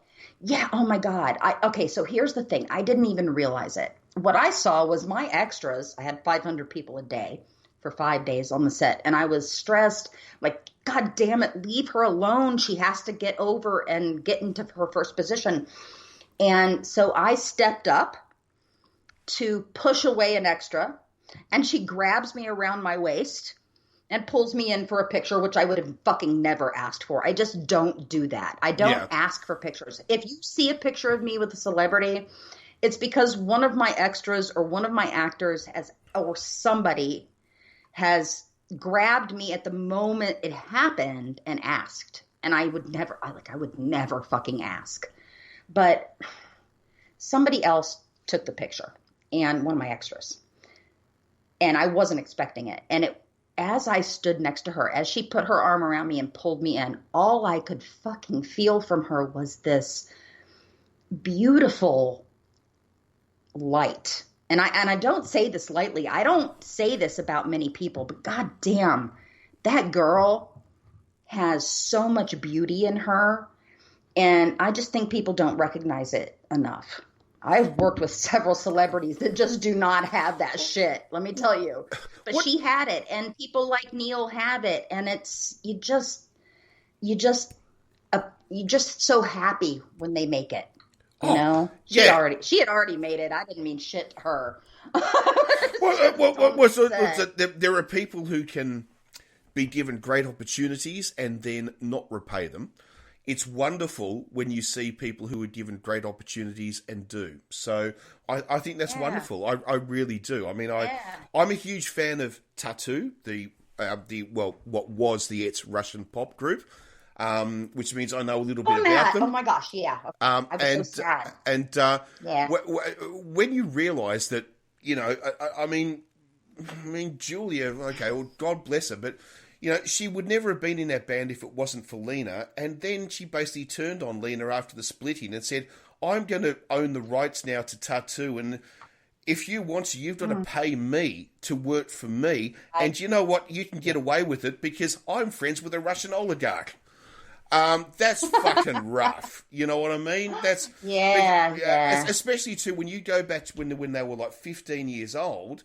Like Lena Katina was picked out of, what was it, Moscow, you know, talent school 58 or whatever, and where this guy walked in and goes, yeah, I'll have her, right? You know, and then she goes, oh well, I've got this good friend, you know, called Julia, and Julia, of course, is a bad girl, and who caused.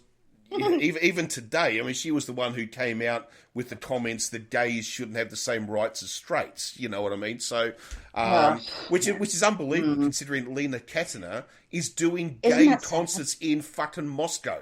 In Moscow, she's putting her own life at risk, right? Where you know, so sometimes people can do shit things, but it's wonderful. You know, when you hear stories like you've just told, you know what I mean? Yeah. So. I get you. Yeah. All right. So. Sorry. Can I just say we're having some microphone issues. We're going to take a quick pause. Also, the Saint needs a slash as well. Oh, you're back, so it's all right. Don't worry. I am. It's my mic. All right. But but we're going to take a quick pause, and we're going to be right back.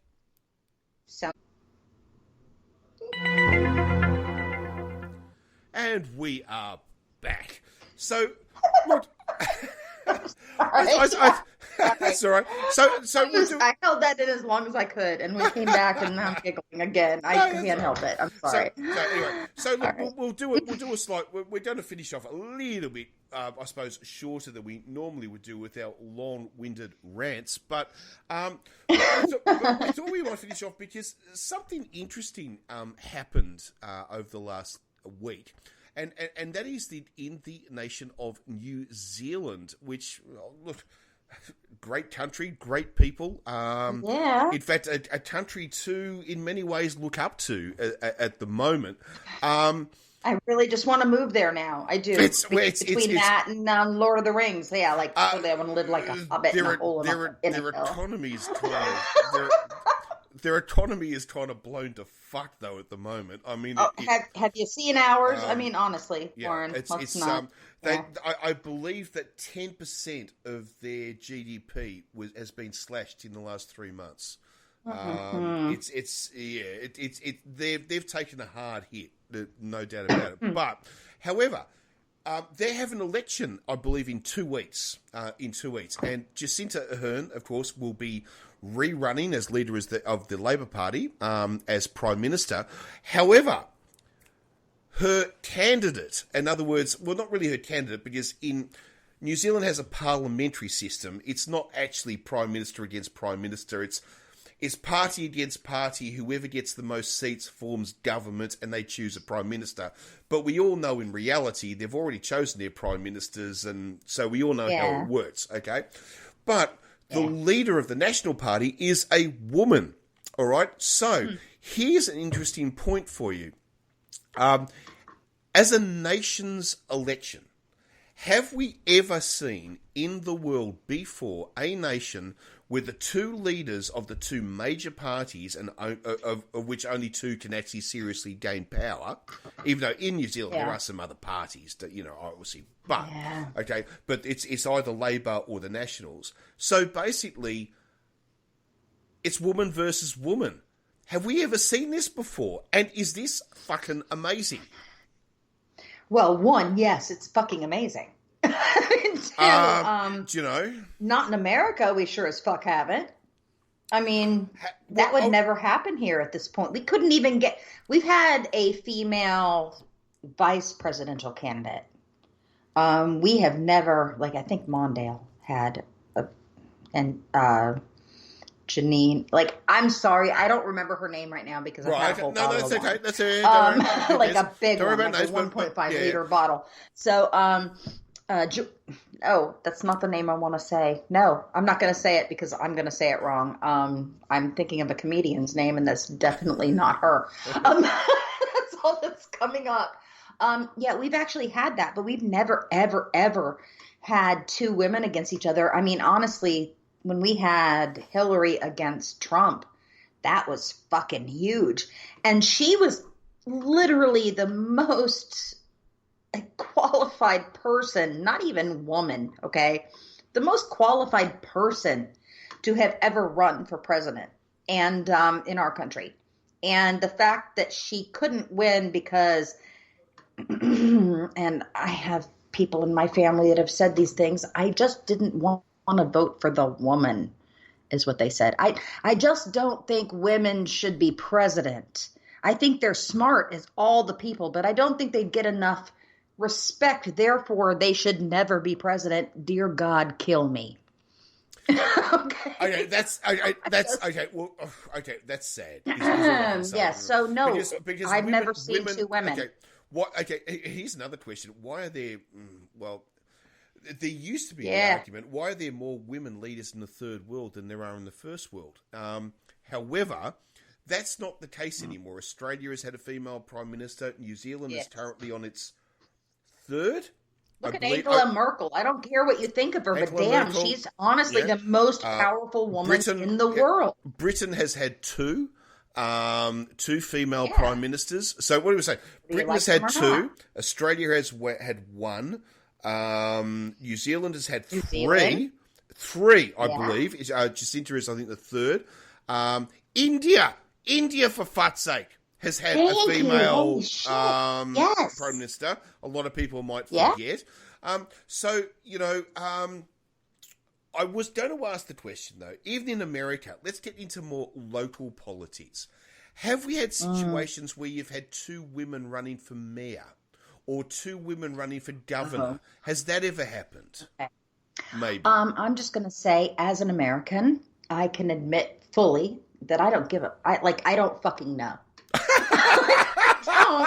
Sorry, that's okay. That's all cool. And I'm sorry. I'm somebody who tries to pay attention to politics, like on a big level, but it's mostly national politics at this point, and then very, very local politics. I get what you're saying. I don't know. I don't know. Maybe.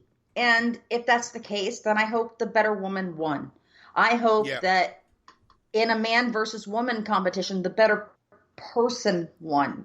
The person who, like, whoever it was that wanted to do more for the people that were in their districts and in their cities. Like, I want the best person for the job. Yep. But yeah, I mean, we've had an entire history in this world of after especially the Celtic societies, which and the pagan societies, which had and Native American societies, some of them which had very matriarchal societies, and they did very well for a very long time. And that woman was amazing. I actually am calling my niece that now because of some stuff that she went through. Well, she fought back. So although please don't tell her to fight back in the same way because you don't want to murder children. That's not really something you want to do. Boudica probably killed thousands of children. Not really something you want to do. Probably. But it was. But this was 2,000 years ago. Look, I'm not going to begin to comment on the politics of thousands of years ago. I do know is that in society that over time has been controlled by men in power. There are times when women have kicked some ass, and for the most part, not minding the particulars. Yeah, for the most part, I'm all for that. I called her that because she had been through some shit and she had fucked these I agree. people up who I had agree. screwed her over. And I just said, you know what? Regardless, girl, you have strength and you're a warrior. And so from now on, I'm referring to her as that, unless she's doing something stupid, and then I'm just going to call her a dumbass. I once heard the most important women in British history were Boudica, Margaret Thatcher, and Posh Spice. And I went, it's like, what? Seriously? No. I don't think they were being totally serious, but I did think it was fucking funny. Do y'all not know the history of Grania O'Malley, who was it's Grace O'Malley was the anglicized name of her. But Grania was a badass Irish female pirate whose husband was murdered, and she went to sea with her sons, and they just fucked some shit up. Yeah. And so, I'm super excited about Grania O'Malley, to be perfectly honest. Here's the other thing, too. Here's something too many people may not know, because we need to wrap it up, but that many people may not know that. Did you know that pirates who fought, the British and the French and the Spanish, those actual pirate ships, do you know they were more highly disciplined than the navies they fought? The discipline Hollywood has destroyed the concept of piratism. Okay, do not get me wrong. I'm not trying to say Somali pirates are nice people. That is not what I'm trying to say. They're fucking pirates asses. Were never nice people in general.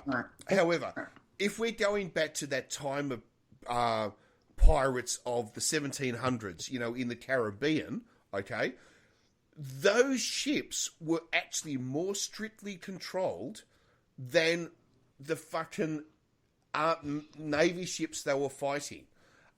This whole idea of we're roads of the sea, we do whatever we want. No, they may have lived like that when they were in port.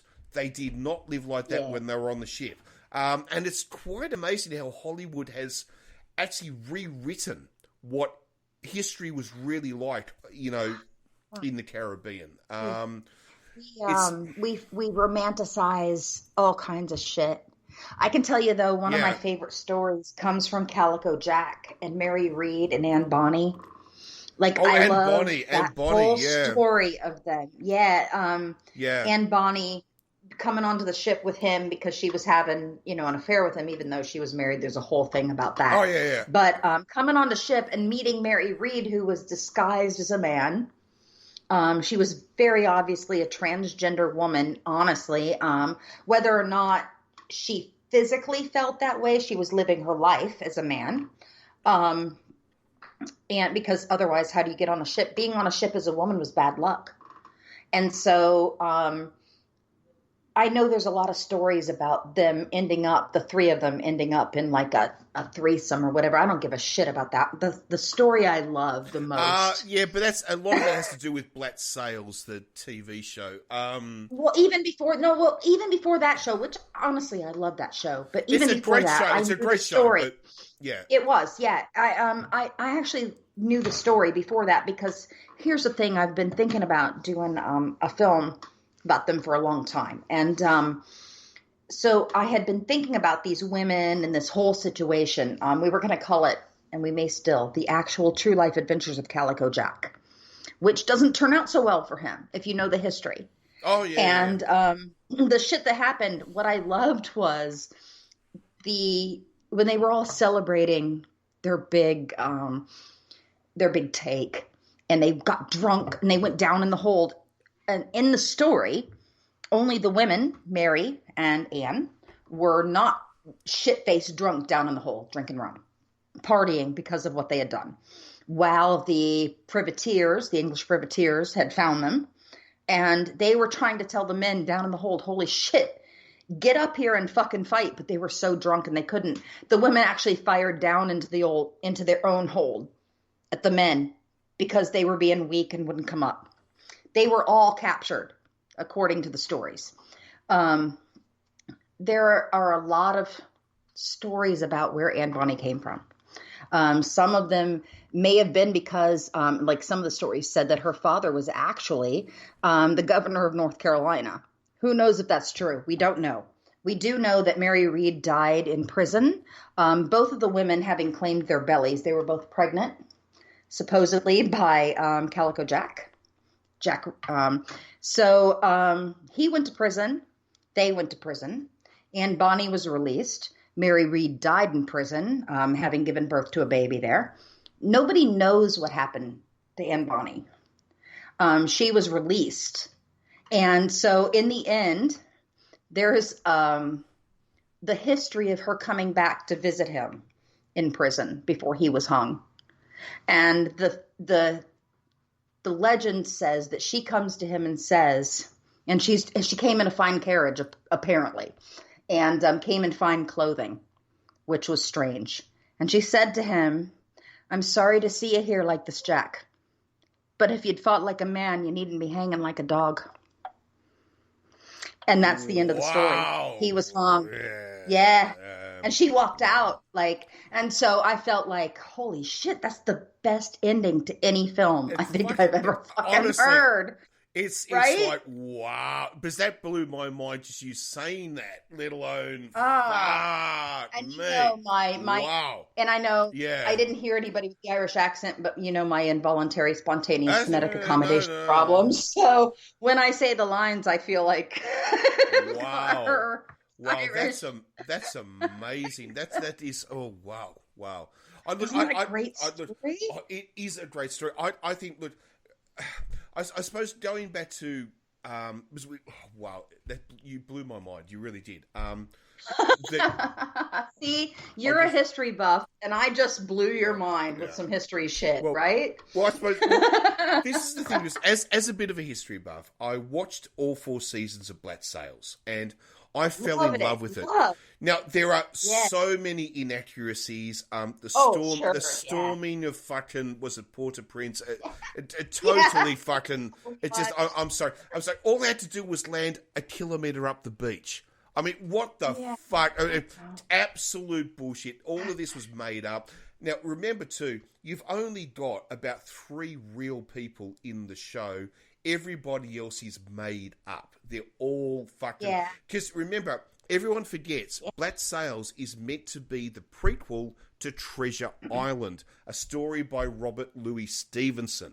It is holy shit, I didn't even know that. Are you serious? Didn't you know that? Like, I didn't know that. No, because I actually didn't start watching the show at the beginning of it. Somebody else was watching it, and actually, Tim was watching it, and he was a huge fan, and I was like, what the hell is this? And I came in the middle. And I started watching. I'm like, oh my God, this is so good. But I had no idea. Because the idea of what happened, like all around, you know, was it NASA? What country is NASA in now these days? Bahamas. Bahamas. But what country? What nation? That's whatever nation it falls into now. I'm terribly sorry. What if you're listening from NASA? No, I'm so fucking sorry, but I don't know every country in the world. Like it might be America because I actually visited Nassau on my cruise. No, it's not America. It's one. It's one. We didn't need a passport to get off, though, so I don't know. American Virgin we got Islands? off. American Virgin Islands, maybe. Well, no, it was Bahamas. I don't know. It was Nassau.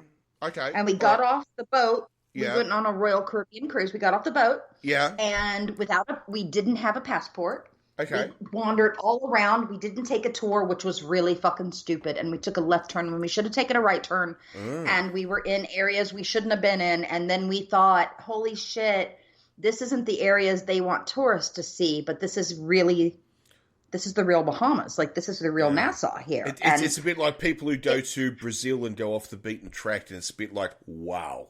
Yeah, I know. Say if you go to Jamaica, don't leave the resort. But goddamn, if you want to actually know, I know, where you're visiting, you fucking have to. Like, and I have to say, it wasn't after any kind of hurricane, but damn, the area was depressed, and we felt so. There's not much money. There's no money. That's the problem. There's no fucking money. No.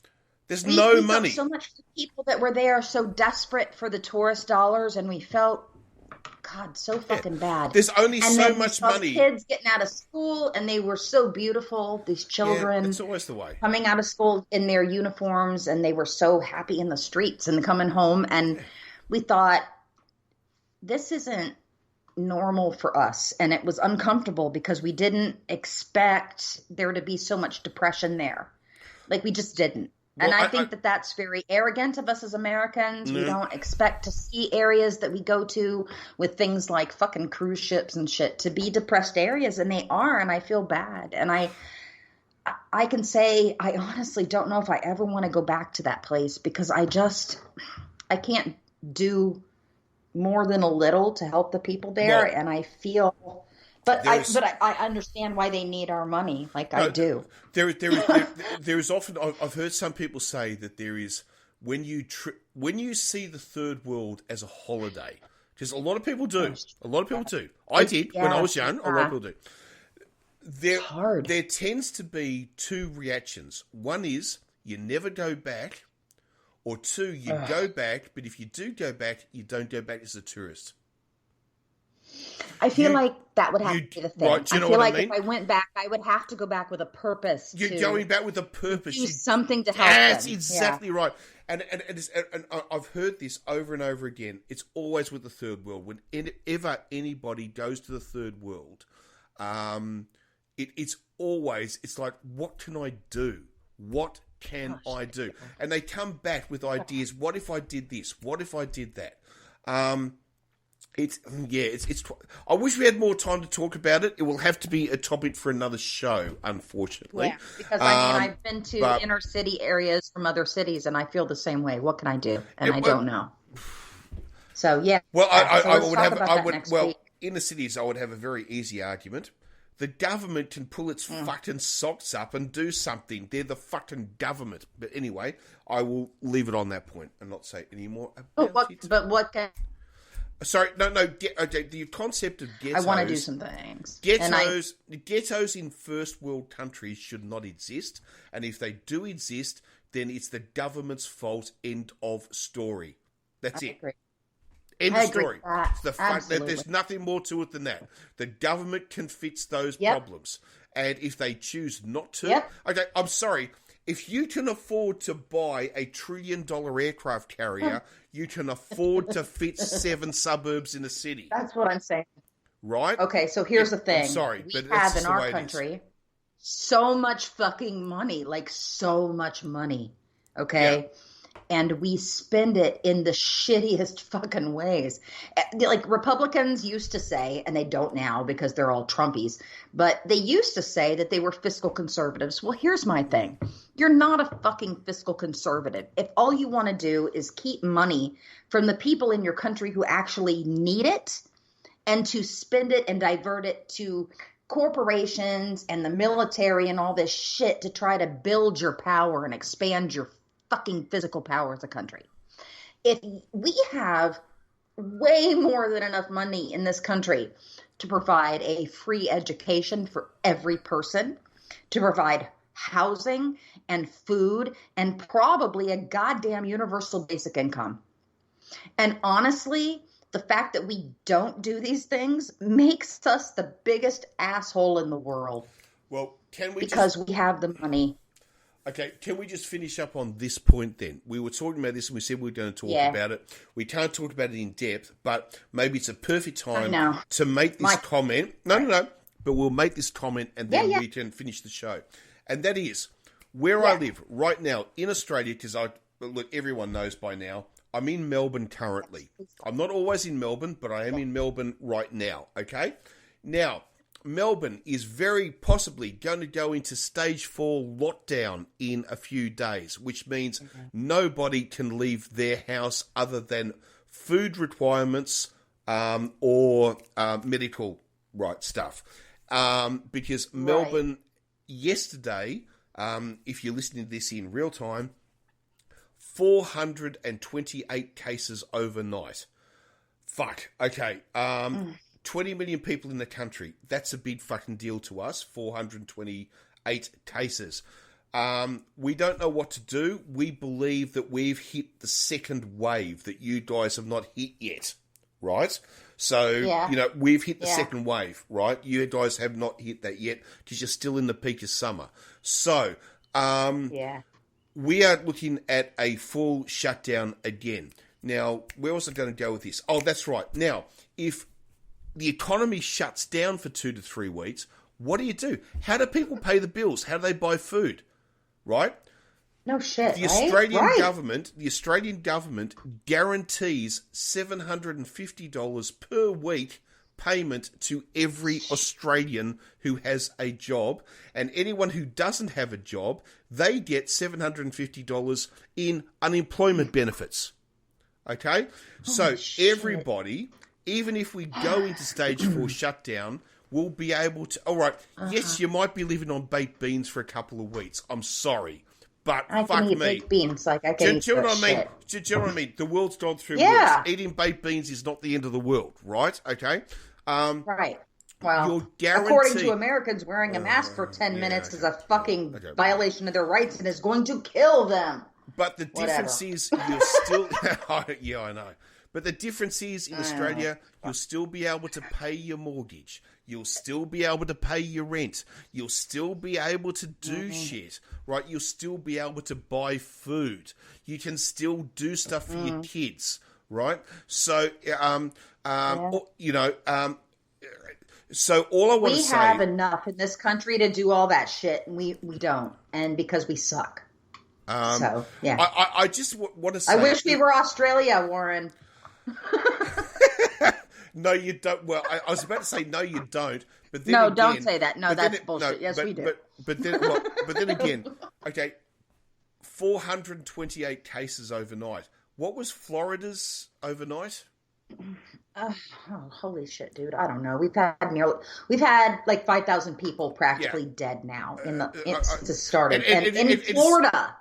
In Florida, I don't know how many people died yesterday. We had 11,000 new cases that we know of, I think, like around that. I don't know how many people died. Here's the thing.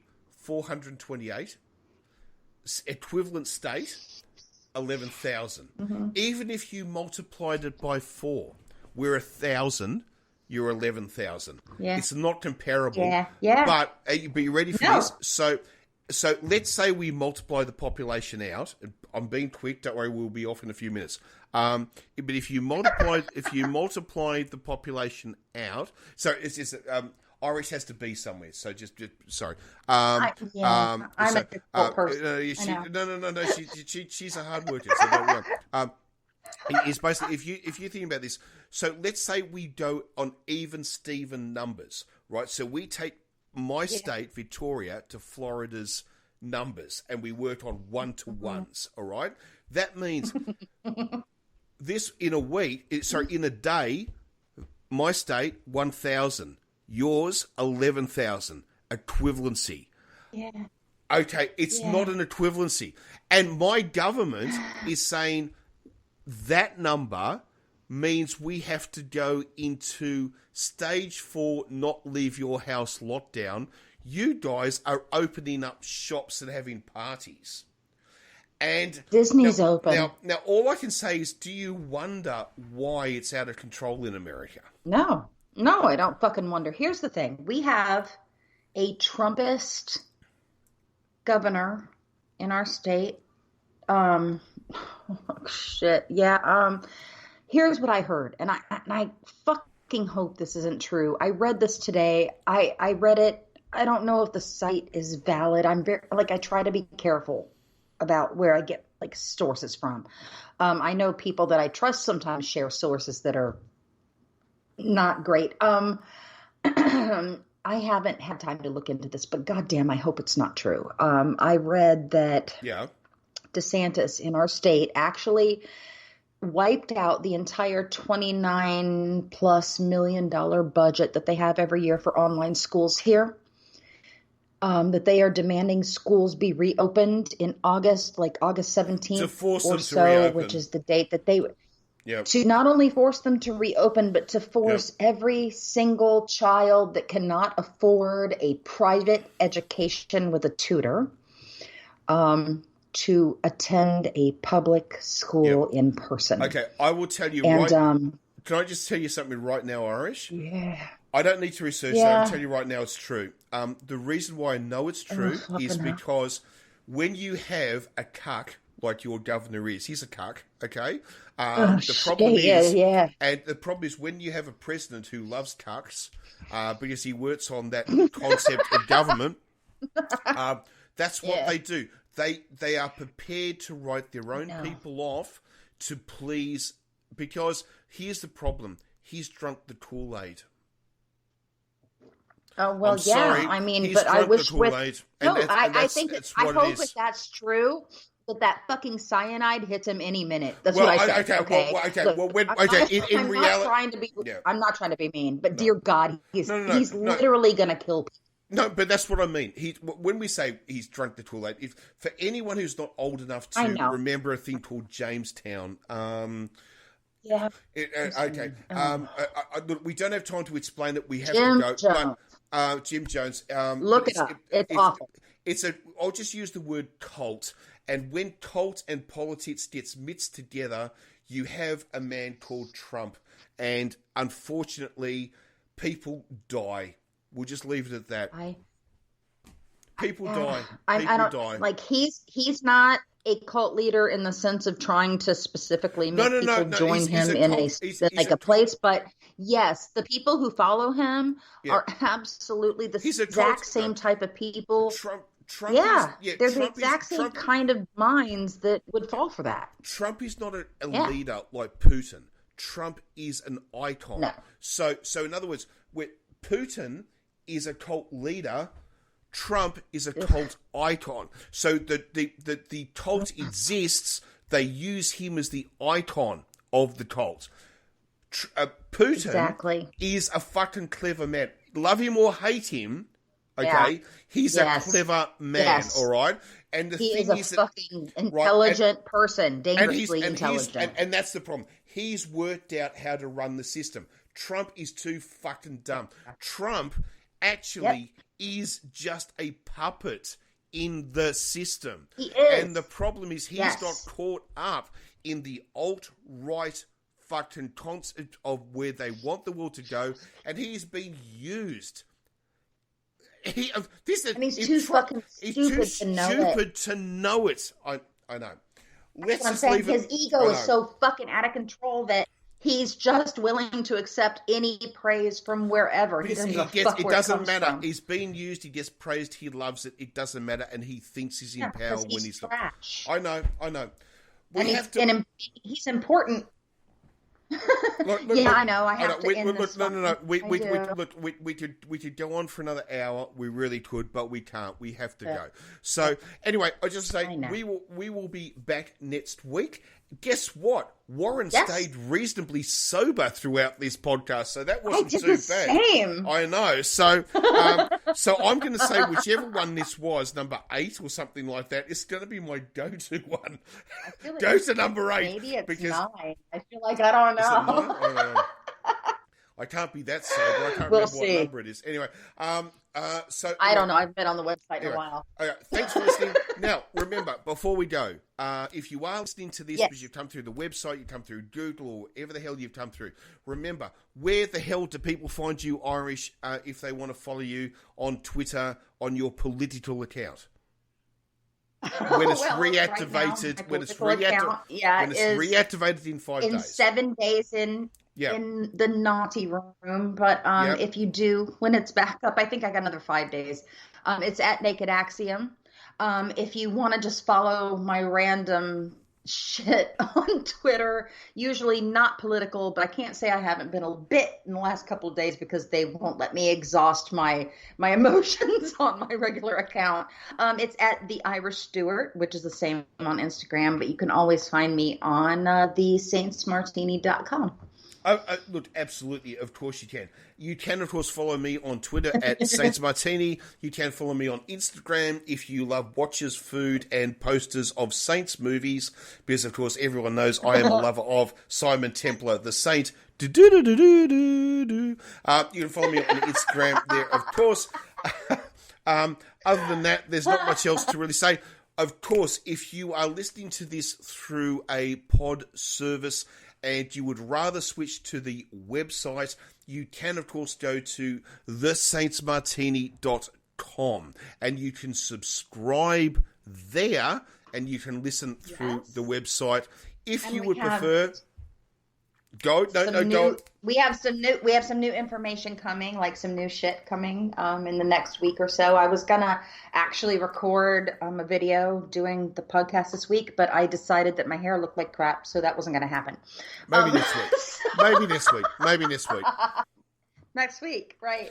Maybe next week. So, and some other things that'll be on there when we get it, the VIP lounge up. That's right. Now, I have to ask, do you subscribe on our website? Is that what you do? Or do you, what do you do? Or do you just go there actually, if you go to any of the page where the actual episodes are listed, there's a button up in the top right-hand corner. You hit subscribe.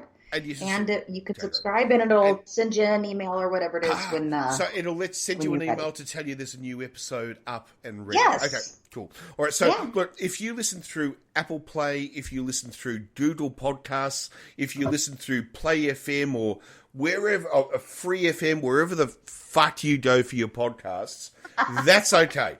Keep going that way. But we do have a website, and you can subscribe. So. Please do. It's totally up to you.